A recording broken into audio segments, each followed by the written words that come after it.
बरोबरी का। अगर आपने लिया, आपने दिया, वही आप लौटा कर देते।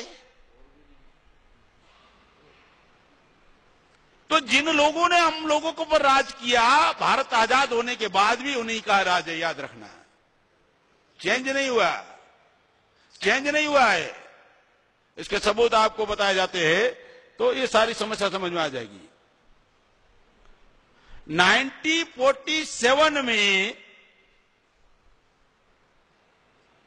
1947 में अंग्रेज चले गए।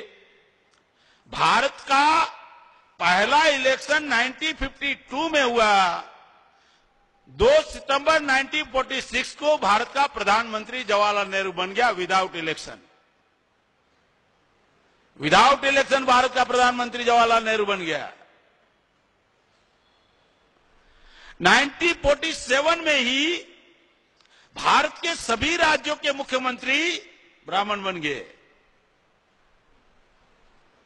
1947 में भारत के सभी राज्यों के गवर्नर ब्राह्मण बन गए। 1947 में सभी के सभी यूनिवर्सिटियों के वाइस चांसलर ब्राह्मण बन गए। 1947 में से आज तक जितने भी चीफ जस्टिस ऑफ इंडिया हुए 34 हुए, 32 ब्राह्मीण। 47 के आज तक एजुकेशन मिनिस्टर चाहे कोठारी हो, चाहे मुरली मनोहर जोशी हो, चाहे कपिल सिब्बल हो, ब्राह्मीण। हमारे बच्चों को क्या सिलेबस में पढ़ना आज भी तय हमारा दुश्मन करता है। 1947 से आज तक सीबीआई और रो के सारे चीफ ब्राह्मीण। 47 से आज तक वायुसेना, जल सेना, थल सेना के सारे अध्यक्ष ब्राह्मीण। 95% राष्ट्रपति ब्राह्मीण, 95%। कोई भी नॉन ब्राह्मीण भारत में 5 साल प्राइम मिनिस्टर पूरा नहीं किया, प्राइम मिनिस्टर रहते हुए। चाहे वीपी सिंह हो, देवी गौड़ा हो, आई.के. गुजराल हो, चंद्रशेखर हो, देवीलाल हो, नॉन ब्राह्मण कभी 5 साल पूरा नहीं किया। आज भी 3% ब्राह्मणों का प्रशासन पर 80% कब्जा है और 3% ब्राह्मणों का 100% मीडिया पर कब्जा है। किसकी आजादी? कहां मिली हमारे लिए आजादी? कहां है आजादी? से वो लोग आजाद हुए। आजादी आज भी हमारे लोगों के लिए अफवाह है। आजादी से वो लोग आजाद हुए, आज भी हम आजादी हमारे लिए केवल अफवाह मात्र है। मतलब 50 के बाद पहले भी ब्राह्मण राज करते थे, आज भी ब्राह्मण राज करते हैं। 1952 में पहले इलेक्शन में जवाहरलाल नेहरू ने 3% ब्राह्मणों को 60% टिकट देकर 56% ब्राह्मणों को चुनवाकर भारत की डेमोक्रेसी के ऊपर कब्जा किया। न्यायपालिका पर कब्जा हो गया, कार्यपालिका पर कब्जा हो गया, विधायिका पर कब्जा हो गया, मीडिया पर कब्जा हो गया। 3% ब्राह्मणों को 60% टिकट देकर 56% ब्राह्मण चुनवाकर भारत की डेमोक्रेसी पर ब्राह्मणों ने अपना कब्जा कर लिया। आज भी बरकरार है, आज भी उनका कब्जा बरकरार है।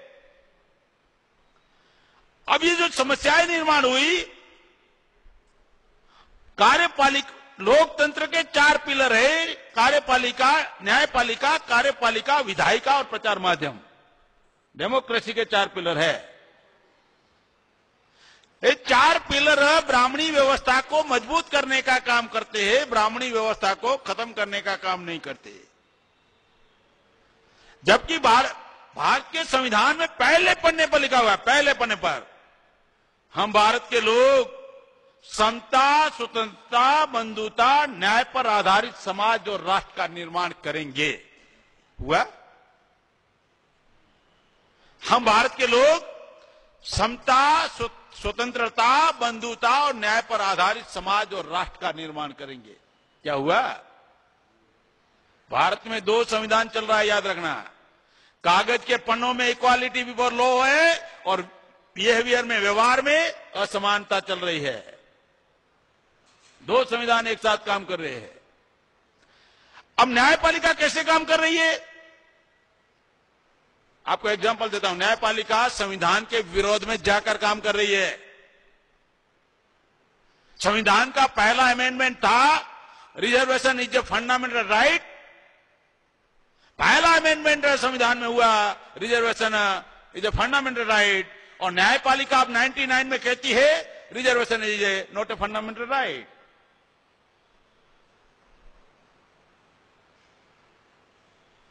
रिजर्वेशन के अगेंस्ट में न्यायपालिका ने जजमेंट दिया है। न्यायपालिका संविधान के विरोध में जाकर काम करती है। इसके सबूत 3 बीसी के लोगों को ज्यादा भ्रम होता है कि हमारे साथ ऐसा नहीं होता। मैं 3 सबूत आपको देता हूं। एससी, एसटी, बीसी को 1932 में रिजर्वेशन मिला और बीसी जो 52% है उनको 16 नवंबर 1992, 60 साल के बाद, 60 साल के बाद, और वो भी संविधान के विरोध में जाकर न्यायपालिका ने जजमेंट दिया। कौन सा जजमेंट दिया? भारत का संविधान संख्या के आधार पर प्रतिनिधित्व का प्रोविजन है। एससी, एसटी 22.5% है तो 22.5% रिजर्वेशन है। मतलब भारत का संविधान संख्या के आधार को, सिद्धांत को मान्य करता है। और सुप्रीम कोर्ट ने क्या किया? 52% बीसी को 27% रिजर्वेशन दिया। सिद्धांत के, न्यायपालिका संविधान के सिद्धांत के विरोध में जाकर सुप्रीम कोर्ट ने जजमेंट दिया और उसमें क्रिमिनल लागू कर दिया। क्रिमिनल लागू कर दिया। संविधान में इकोनॉमिकल क्राइटेरिया कहीं भी नहीं है। वही सुप्रीम कोर्ट 16 नवंबर 1992 को कहती है, 1992 को कहती है SEPC, social and educationally backward, economical नहीं है। लेकिन क्रिमिनल क्राइटेरिया पहली बार सुप्रीम कोर्ट ने अंदर डाल दिया, संविधान में नहीं है। संविधान के विरोध में जाकर सुप्रीम कोर्ट ने डिसीजन दिया। संविधान के विरोध में जाकर डिसीजन दिया। मतलब न्यायपालिका SC, ST, BC के लोगों को